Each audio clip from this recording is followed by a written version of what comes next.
सखी सावली काव्यांजली। तुमच्या दोघींचे सगळे उद्योग माझ्या समोर आलेत आणि मी आता नुसतं बोलत नाहीये, माझ्याकडे तसा पुरावा आहे।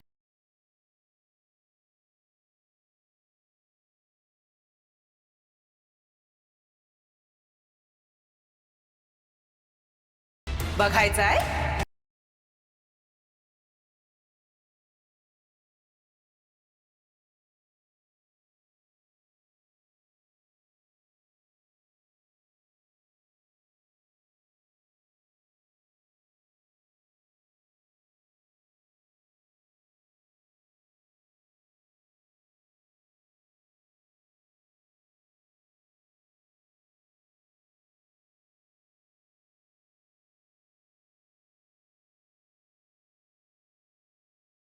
या पलीकडे आणखी काही बघायचंय तुम्हाला? नाही, सीसीटीव्ही कॅमेरे तुमच्यासारखं खोटं बोलत नाहीत।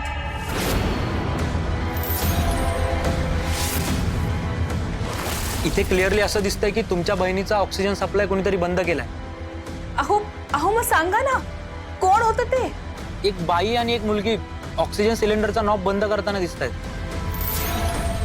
एक काम करतो, मी तुम्हाला व्हिडिओ पाठवतो, त्या ओळखीच्या वाटतायत का त्या बघा आणि ओळख पटली की मला कॉल करा, मग पुढचं काय ते बघू आपण। हो, एक बाई आणि एक मुलगी, म्हणजे आई आणि आशू, आणि पुढच्या क्षणी त्यांच्याकडून माझ्या मोबाईलवर हा व्हिडिओ आला।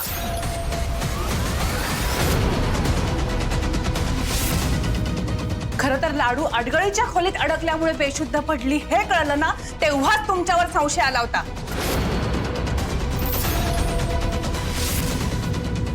पण आधी लाडूला वाचवणं महत्वाचं होतं, म्हणून तेव्हा त्या विषयावर मी बोलले नाही काही तुमच्याशी। पण हॉस्पिटलमध्ये माझी बारीक नजर होती तुम्हा दोघींवर। ऑक्सिजन बंद केल्याचा विषय निघाला, तुमचे चेहरे बघितले आणि माझा संशय पक्का झाला।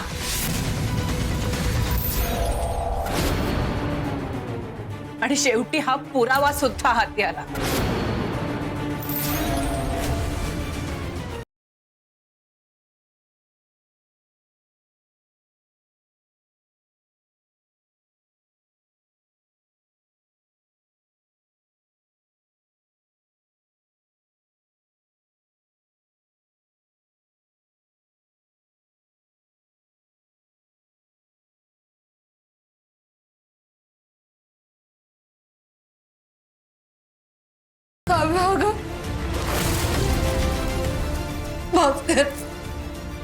चुकलं माझं,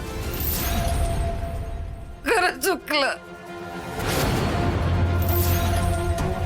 हवं तर मी तुझ्या पाया पडते, पण माफ कर मला। तू म्हणत असशील ना तर पायावर नाक काही घासते माझं। अंजलीची माफी मागू? तू सांग, मी तेही करायला तयार आहे, पण असं करू नकोस काव्या, असं करू नकोस ग। आम्हाला तू रोगात टाकू नकोस ग काव्या। अगं आई आहे ना मी तुझी, आई म्हणून घेण्यासारखं काय केलंयस ग तू? काहीच नाही। पाय सोड माझे। जोपर्यंत तू मला माफ केलं म्हणत नाही तोपर्यंत मी पाय सोडणार नाहीये तुझे। ताई, चुकलं म्हटलं ना, एकदा माफ कर। मला जेलमध्ये जायची भीती वाटते ग। दुसरी कोणतीही शिक्षा दे, पण ही नको। काव्या ग, थोडा विचार कर ना। आम्ही जर तुरुंगात गेलो तर घराचं काय होईल? तुझ्या बाबांचं काय होईल? ग त्यांना कोण बघणार आहे? बाबांची काळजी घ्यायला मी समर्थ आहे आई, तू त्यांची काळजी करू नकोस। अगं पण आम्ही जेलमध्ये गेलो तर बदनामी तुझीच होणार आहे। लोक काय म्हणतील? काव्याने स्वतःच्या आईला आणि सख्ख्या बहिणीला तुरुंगात पाठवलं. कुणासाठी? त्या चुलत बहिणीसाठी. आणि आम्ही तुरुंगातून आलो ना की तुझ्याच नावाला पुन्हा पट्टा लागणार आहे. आणि जिच्या पायी हे झालंय ती तर काय नामानी राजीच. बास गाई, बास कर आता. एवढी वेळ येऊन सुद्धा तुझ्या वागण्या बोलण्यात काही बदल होतच नाहीये. तुरुंगात जाऊनही तुमच्यात बदलण्याची काही शक्यता आहे असं मला वाटत नाही यात. म्हणून मी त्याच्यापेक्षा मोठी शिक्षा देणार आहे तुम्हाला.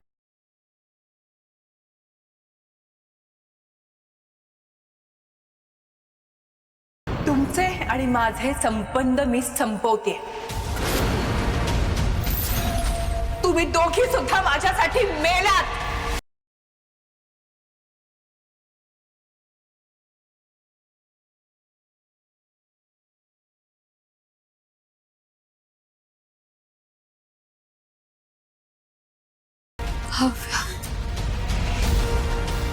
आजपासून या घरात तुम्हा दोघींना थारा नाही.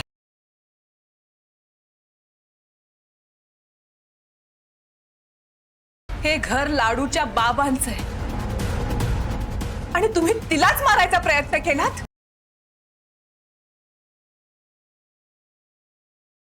आता लाडू इथे यायच्या आत तुम्ही दोघींनी गाशा गुंडाळायचा आणि इथून कायमचं निघून जायचं. समजलं?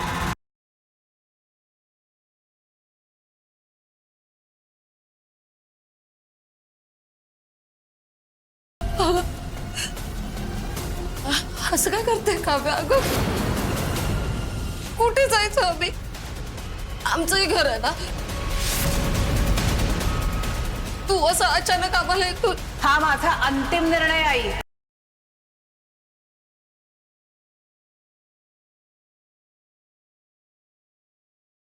लाडू इथे असते ना तर आत्ताच्या आत्ता हकलून दिला असता मी तुम्हाला.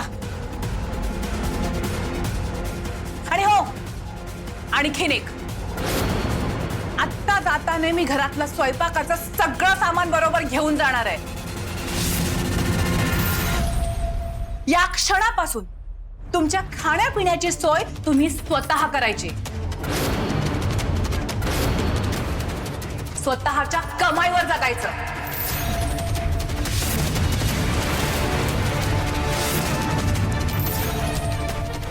अगं पण मी. लाडू इथे परत येईल तेव्हा तुम्ही दोघी इथे दिसता कामा नये.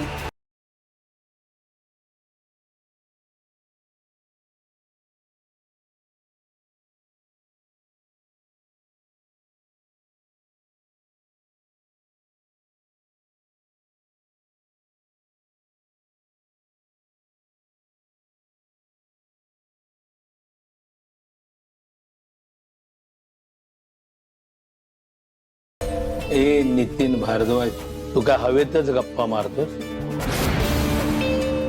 माझं काम करणार आहेस ना? तिचा काटा काढणार आहेस की नाही? काळजी करू नका साहेब, आपलं काम सुरू आहे. तिचं दुकान लवकरच आपल्या ताब्यात येईल. तशीही माझी जुनी दुश्मन आहे.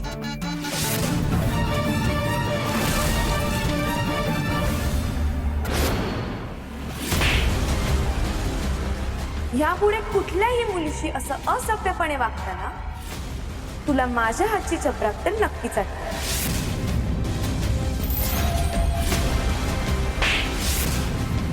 आधी एकदा दिली होती ती पुरेशी नव्हती वाटतं,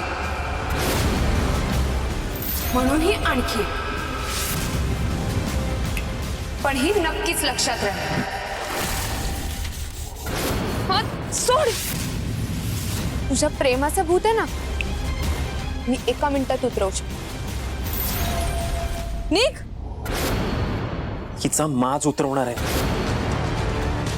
आणि लवकरात लवकर उतरवणार आहे. हे बघ, तुला काय करायचं ते, पण माझं काम झालं पाहिजे. ते जर नाही झालं ना, गळा आवळी ना तुझा. हो नाही साहेब, आपलं काम होणार आहे. हो, फुल प्रूफ प्लॅनिंग आहे माझ्याकडे. आपलं काम नक्की होणार. ठीक आहे, मला लवकरात लवकर रिझल्ट पाहिजे. रिझल्ट मिळेल साहेब, पण जे मला एक्सपेक्टेड आहे तेही मला लवकरात लवकर मिळेल, हेही बघा. मिळेल, पण आधी माझं काम झालं पाहिजे, मग तुला हवं ते मिळेल. मग तर तुमचं काम झालंच म्हणून समजा. हिचं दुकान लवकरात लवकर हडपणार आहे मी, आणि हिच्या आयुष्याचे 3-13 वाजवणार आहे मी.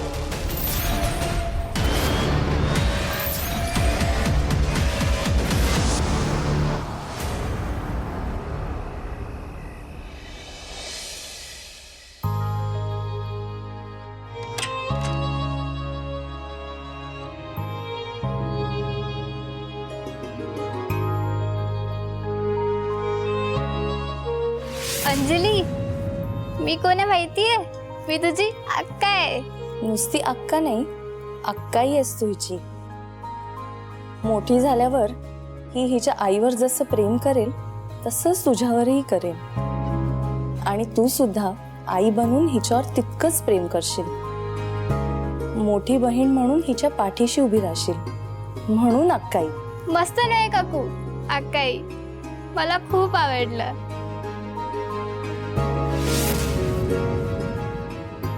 काव्या, मला आता माझी काही खात्री वाटत नाही ग. मी नाही वाचणार या दुखण्यातनं. मला वचन दे, तू माझ्या अंजलीची खरी अक्काई होशील. वचन दे मला काव्या.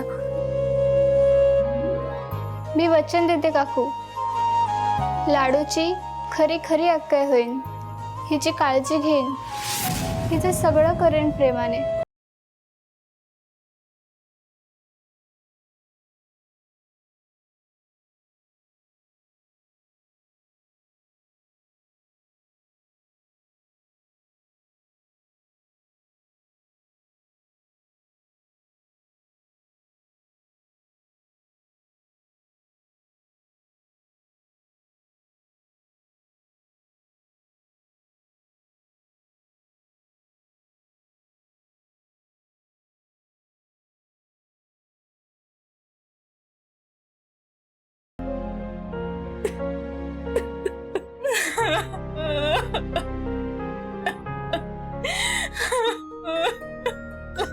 अक्काई, अक्काई काय झालं?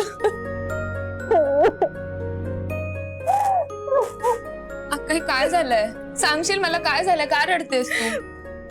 मला खूप वाईट वाटतंय ग लाडू. का अक्काई? मी तुझी काळजी घेण्यात कमी पडले. तुला इतका त्रास होतोय, एवढं मोठं संकट आलं तुझ्यावर आणि मी नाही थांबवू शकले. अक्काई रडू, शांत हो, शांत. असं नको बोलू. मी तुझ्यामुळेच वाचले, आणि मला काय होणार आहे सांग? काहीही होऊ शकलं असतं लाडू,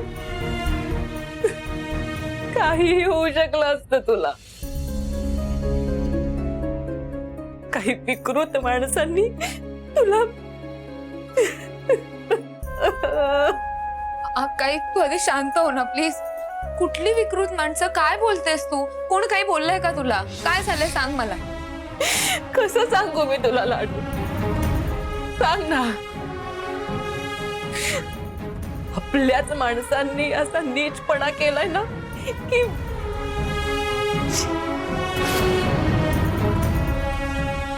पण नाही, यापुढे तू सावध राहायला हवंस. त्यासाठी तुला या गोष्टी माहिती असायलाच हव्यात लाडू.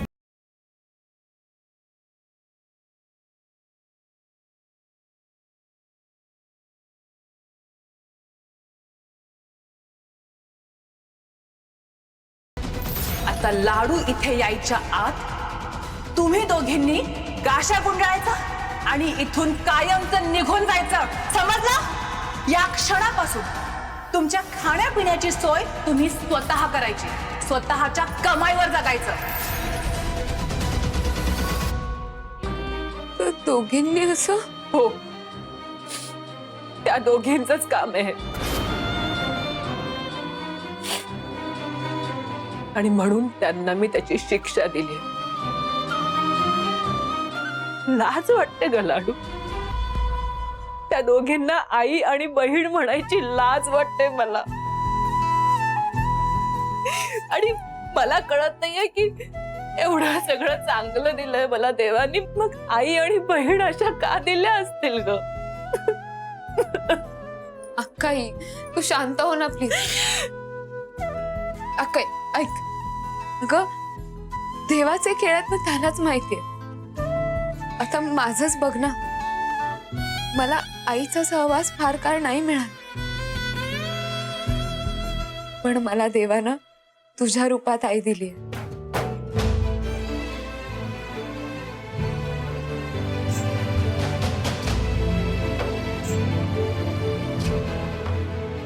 आणि तुला आई मिळाली आहे ती अशी आहे, पण तुला देवानं सासूच्या रूपात आई दिली. हे खरं आहे ना?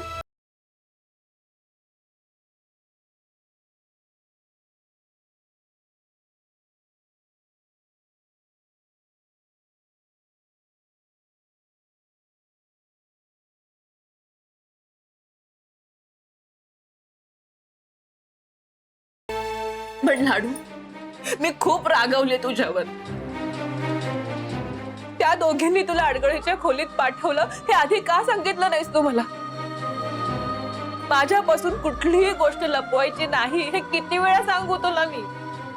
अगं तुला त्रास झाला असताना आधीच तुझ्या डोक्यावर एवढं सगळं टेन्शन आहे आणि त्यात माझं टेन्शन. ते माझं मी बघेन लाडू. मला काहीही झालं ना तरी मी ते सगळं सहन करू शकते. तुला काही झालं तर मला नाही सहन होणार ग, माहितीये ना तुला. आणि म्हणूनच मी एक गोष्ट ठरवली आहे लाडू. आई त्या घरातून बाहेर जाईपर्यंत तू इथेच थांबशील. पण अक्काई, बास लाडू, माझा निर्णय झाला. आणि तू जर माझं ऐकलं नाहीस ना तर त्यांची बाजू तर अजिबात घ्यायची नाहीयेस तू. ते तर माझ्यासारखं वाईट कोण नसेल, लक्षात ठेव.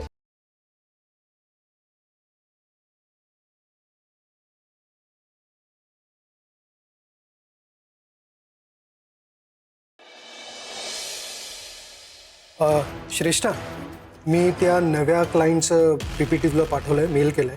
मॅप्स आणि फिगर्स चेक कर आणि मला परत मेल कर. मी उद्या ते बघतो, ठीक आहे? आत्ता मी निघतोय. एक मिनिट, इतक्या लवकर कुठे चाललायस? अगं, घरच्या गणपतीचं विसर्जन आहे, विसरलीस? Oh, I am so sorry. मी कम्प्लिटली विसरलेले की तुझ्याकडे 1.5 दिवसाचा गणपती आहे. कॉन्फरन्स होती म्हणून मी आलो, नाही तर आलोच नसतो. विशू, ऐक ना, मी ना आज मूवी तिकीट्स काढून ठेवले आहेत आणि रोमॅन्टिक डेट प्लॅन केली. आज शक्य नाही आहे Shreshtha. Some other time please.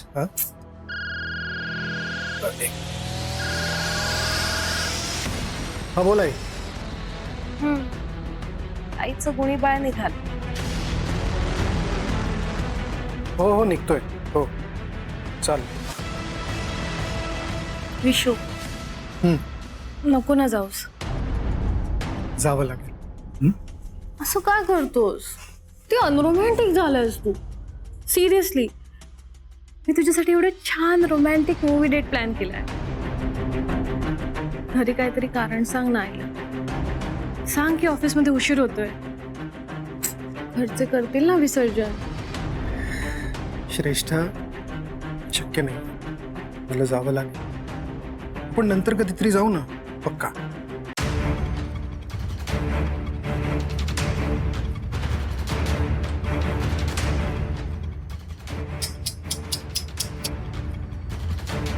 So Vishwajit सरांनी तुझ्या सगळ्या होप्सचं विसर्जन करून टाकलं का? सोनिया प्लीज. हो हो, चल. माझ्यावर का राग काढतेस सरांचा? त्यांच्या आईचा फोन आला असेल ना, पक्के मम्माज बॉय आहेत ते. आणि बायकोच्या हातातलं भावलं.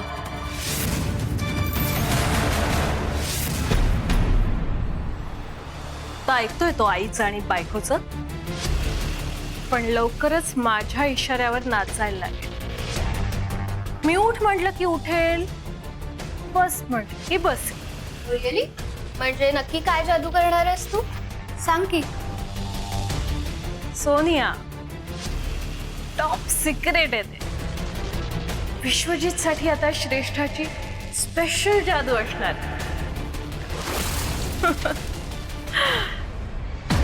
वेळ आल्यावर कळेल तुला. डोंट वरी.